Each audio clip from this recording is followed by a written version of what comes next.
कामाख्या माता के या कामाख्या के वहां पे जाने वालों का भी आप जिक्र कर रहे थे, हाँ हाँ। तो उसके बारे में भी आप थोड़ा सा हमें समझाएं। कामाख्या सबसे बड़ा वशीकरण, अच्छा। ठीक है। तंत्र, वो भी वह कामाख्या का है, मयोंग का है। वो आपको भ्रमित कर देते हैं, इस कदर भ्रमित कर देते हैं कि आप अपनी आइडेंटिटी भूल जाते हैं, ठीक है। वो आपको इस तरह कर देंगे कि तुम अब इंसान नहीं हो, तुम अब तोता बन गए हो। अब तुम्हें आभास हो रहा है मेरे दो पंख हैं, मेरे दो पैर हैं, चोंच है, और मैं टें टें टें टें कर रहा हूं, जबकि तुम वैसे ही हो। वो है वशीकरण, वो है मोहन, वो है सम्मोहन, अच्छा, ठीक है ना। तुमसे तुम्हारी ही आइडेंटिटी निकाल लेना। तो इस वशीकरण और जो अभी इससे पहले अपन ने बात करी कि एक आम जन जो है वो रोज माला जपता है, घंटी बजाता है, भगवान के आगे अगरबत्ती जलाता है, और आप कह रहे हैं कि उसका कोई ऐसा फायदा होता ही नहीं है, उसको मिलता कभी ही नहीं नहीं। होगा, कभी नहीं होगा। हुआ है तो एक आध बता दे मुझे। मृत्यु के बाद भी वो वहीं भटक रहे हैं। कभी इनकी इच्छाएं खत्म हुई हैं? हाँ? इच्छाएं। कभी इनके दुख दर्द कभी खत्म हुए हैं? एक तो ऐसा मनुष्य मुझे लाके बता दो कि वो दिन रात पूजा पाठ कर रहा है और सुखी हो गया है। एक बता देना मुझे। एक भी नहीं मिलेगा संसार में, ढूंढने जाओगे तो। तो आप ये कहना चाह सबसे अधिक दुखी वही है जो माला जप कर रहा है, पूजा पाठ कर रहा है, वो सबसे अधिक दुखी है। अब उसका कारण क्या है? क्या कारण है, ये ठीक तो मैं है, भी जानना चाहूंगा। आधी अधूरी पूजा पाठ है, सुरक्षा नहीं है। जब तुम पूजा पाठ करने लग जाते हो तो तुम्हारे अंदर से जो एक एनर्जी, एक ऊर्जा जो होती है, ठीक है, हम्म। वो बाहर निकलने लगती है और नकारात्मक ऊर्जाओं को आकर्षित करती है, ठीक है ना। तुमने न्योता दे दी है सामने से कि मेरे घर पे आके निवास करो। तुम्हारी आधी अधूरी जो ऊर्जा है पूजाओं की, वो उन्हें आकर्षित कर रही है, निमंत्रण दे रही है। मेरा घर तुम्हारे लिए सबसे ज्यादा सुरक्षित है। अच्छा, मतलब हमारे पूजा करने के तरीके में ही कमी है। बिल्कुल। तो अब ये जो एक्चुअल जो आप बता रहे हैं कि सच में अगर इस चीज़ से अगर हमें वो चीज़ नहीं मिलती जो हमें मिलनी चाहिए, तो फिर कोई एक ऐसे उपाय आप बता सकते हैं कि एक आमजन पूरा तो सही नहीं कर पाए, लेकिन एटलीस्ट इतनी बड़ी कमी भी ना रहे कि वो नेगेटिव ऊर्जा को अपने पास घर में इनवाइट कर रहा हो। वो पॉजिटिव ऊर्जा को तो लेके नहीं आता है। हाँ। आम आदमी क्या करता है, मंदिर जाता है, हाँ। ठीक है। बड़े से बड़े मंदिर जाएगा कि आज मुझे इस मंदिर जाना है, राम जी के यहाँ जाना है, श्याम जी के यहाँ जाना है, सालासर जाना है, हनुमान जी के यहाँ जाना है, रामदेव जी के यहाँ जाना है, ठीक है। अब मंदिर तुम क्यों जा रहे हो? सबसे पहला तो एक मिथ है, दर्शन मात्र से कल्याण। दर्शन मात्र से कोई कल्याण नहीं होता, ठीक है। दर्शन मात्र से कभी कोई कल्याण नहीं होता है। तुम किसी नेता के दर्शन कर लो, तुम्हें कुछ प्राप्ति होगी? उसे मिलने का प्रयास करो, ठीक है ना, तब प्राप्ति होगी।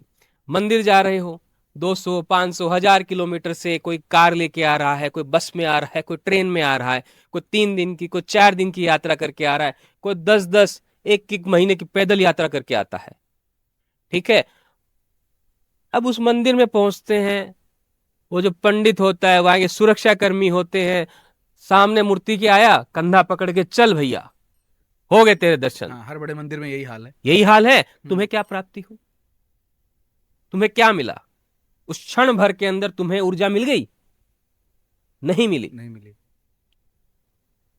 कार्य ये होता है कि मंदिर इसलिए बनवाए गए थे कि लोग वहां जाए, वहां ध्यान करे, अपनी आध्यात्मिक ऊर्जा को जगाए, नकारात्मक ऊर्जा को हटाए, ठीक है।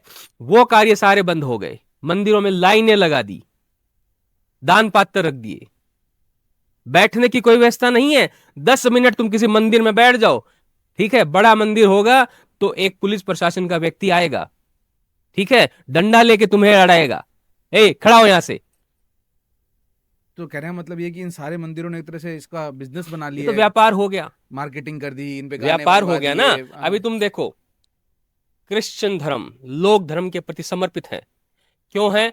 बैठने की व्यवस्था बैठने है, की व्यवस्था है। प्रार्थना की व्यवस्था है, जितनी देर चाहो बैठ सकते हो, लाइनों में खड़ा नहीं होना है तुम्हें, करेक्ट।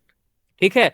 मस्जिद में चले जाओ, बैठने की व्यवस्था है, चाहे 100 आदमी है, 200 आदमी है, उस हिसाब से वो चीज बनाई जाती है, सही बात। बैठने की व्यवस्था है, वहां तुम्हें नहीं भगाया जाता है, वहां तुम्हें नहीं कहा जाता है हो गया भैया जल्दी कर जल्दी कर। ये केवल हमारे ही धर्म में हो रहा है, सही और बात किसी है। धर्म में ऐसा नहीं हो रहा है। सही बात। ठीक है ना? जाओ बैठो, 5 दिन चल के गए हो, 2 दिन यात्रा करके गए हो, उस मंदिर में जाओ बैठो ध्यान करो, उस भगवान को अपने अंदर लेने की, उसकी शरण में जाने की, उस ऊर्जा को, वो दिव्य ऊर्जा जो है संग्रहित उस मूर्ति में, उस मूर्ति की उस दिव्य ऊर्जा को अपने अंदर लेने की कोशिश करो, तब तुम्हारा कल्याण होगा। और वो लेने की कोशिश कैसे करें? कहाँ है व्यवस्था? लोग अगर प्रसिद्ध मंदिरों की तरफ भागते हैं। हाँ, मैं वही कह रहा हूँ, अगर हम वहां ना जाके अपने घर के आसपास में कोई ऐसा मंदिर हम ऐसी ढूंढे। व्यवस्था बनाओ, हाँ। मंदिरों में लाइनों की व्यवस्था नहीं, उसमें बैठने की, ध्यान करने की व्यवस्था बनाओ। मंदिर में स्पीकर बजाने से भगवान खुश नहीं होते हैं। वहां अगर 100 व्यक्ति, 50 व्यक्ति, 10 व्यक्ति रोज वहां ध्यान करते हैं तो उनसे जो ऊर्जा निकलती है उससे धर्म बढ़ता है। धर्म का नाश ही सबसे ज्यादा इन लोगों ने किया है, जिन लोगों ने इसे व्यापार बना दिया है। सही बात। अब उसको नंबर बढ़ा रहे हैं कि इस वो बार 10 नंबर लाख बढ़ा रहे श्रद्धालु हैं, आए, इस बार 15 लाख श्रद्धालु आए। ये हो गया, इतना हो गया। हाँ, इतना हाँ, चढ़ावा वो आ गया। एक मंदिर है जहां मेरी मनोकामना पूर्ण हो, कोई चांदी का छत कुछ चढ़ा रहा है, कोई कुछ चढ़ा रहा है। अरे अपनी आध्यात्मिक शक्ति बढ़ाओ ना। सही बात। कोई तस्करी करके पैसा चढ़ा रहा है, कोई कुछ करके, तो धर्म कहाँ है? व्यापार है। सही बात। हैं? भगवान ये कहते हैं तू 2 नंबर की स्मैक का स्मगलिंग कर, उससे जो प्रॉफिट हो उसका आधा मुझे दे। हैं? और जो हमारे जो हिंदू धर्म में है ना, उनको वही चीज अच्छी लगती है जो उन्हें लाभ पहुंचाए। हाँ, सिर्फ लाभ के पीछे भागते हैं। हाँ, उन्हें धर्म से कोई मतलब नहीं है, इसीलिए हिंदू बटा हुआ है, क्योंकि वो गहराई से उतरता ही नहीं है।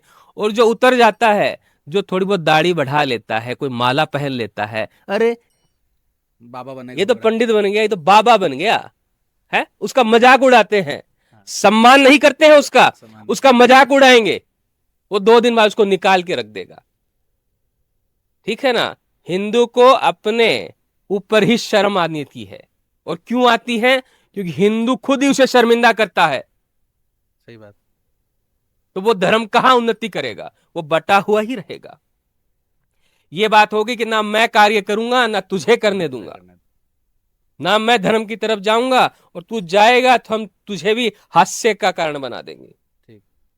ये बात तो मतलब आज बहुत आंखें खोलने वाली आपने ऐसे बिंदु बताए हैं कि सच में इंसान को सोचना चाहिए सत्य है, ये कि हकीकत हम है ये। सच में इतनी दूर दूर ट्रैवल हाँ, करके जाते हैं, तिरुपति बालाजी के जाते हैं, कोई शिरडी साईं सोना बाबा के चढ़ा जाते हैं। रहा है, हाँ, कोई 100 कुछ किलो। चढ़ा रहा है, हम्म। सोने के बिना तो मंदिर में कार्य ही नहीं हो रहे हैं।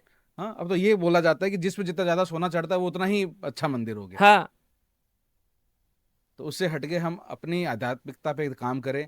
हम ये उनको सोचें। वीआईपी दर्शन हो रहे हैं, हाँ। गरीब आदमी लाइनों में लगा है। तो कहने का मतलब है, गरीब व्यक्तियों के लिए, मध्य वर्गियों के लिए ना मंदिर में कुछ है ना तंत्र में कुछ है। उन्हें समझना होगा धर्म को आगे बढ़ने के लिए। ये एक पैटर्न है, एक गणित है।